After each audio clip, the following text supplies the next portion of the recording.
Hello everyone.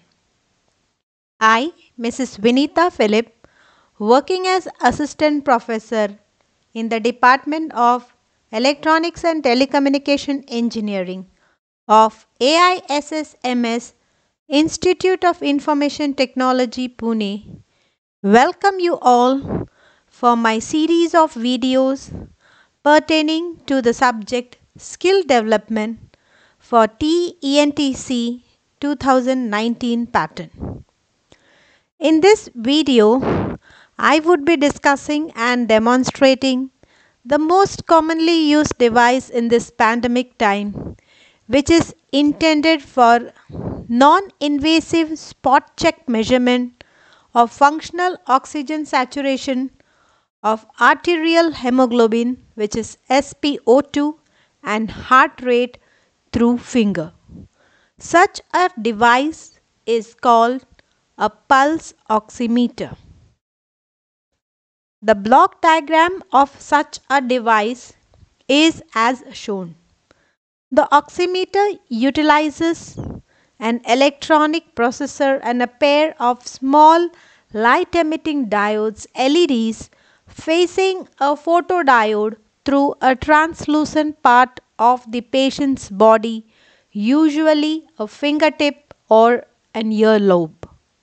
Oximeters work by the principle of spectrophotometry, that is, the relative absorption of red and infrared light of the systolic component of the absorption waveform corresponds to arterial blood oxygen saturation.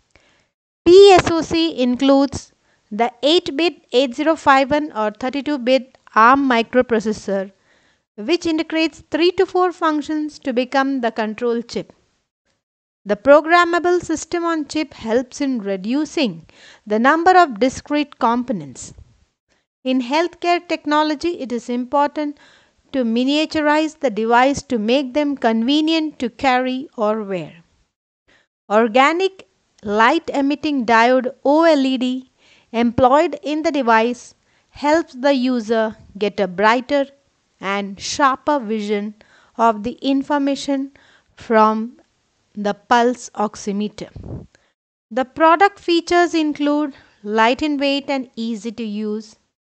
The direction of interface can be manually adjusted. The organic LED is colorful. It has low perfusion up to 0.2%. There's an alarm feature, auto cutoff feature, and 2 AAA 1.5 volt battery supports 20 hours of operation. The front panel of the device has a power button to turn on or off the machine, direction button to change the direction and parameter setting in menu, OLED panel to display the SpO2 and PR data, and plethysmogram. The operation of the device includes just 3 simple steps. First, install the battery, then turn on the device and read the corresponding data from the display screen. Let's now watch a video demonstrating the operation of the device. The first step to operate this pulse oximeter is to install the batteries. Install 2 AAA batteries into the battery cassette in correct polarities and cover it. Step number 2 is to turn on the pulse oximeter.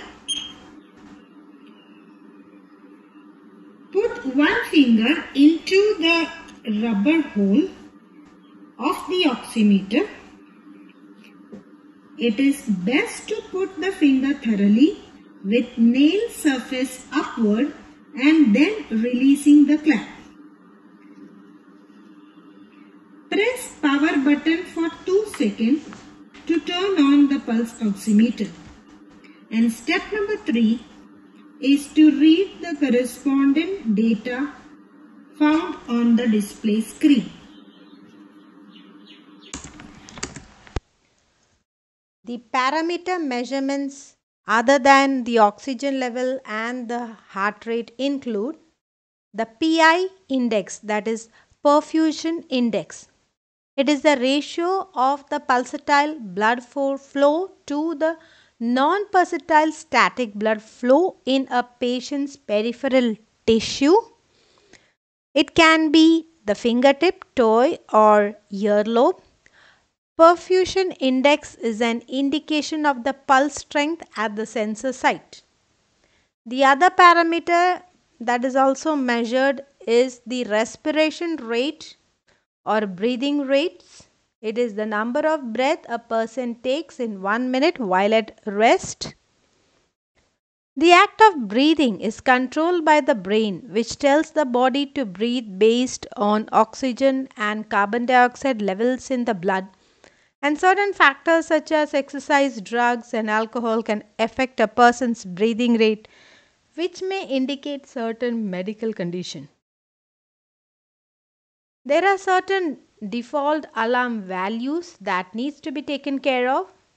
For the hemoglobin saturation, the upper limit is 100 and the lower limit is 94. And for the pulse rate, the upper limit is 130 and the lower limit is 50.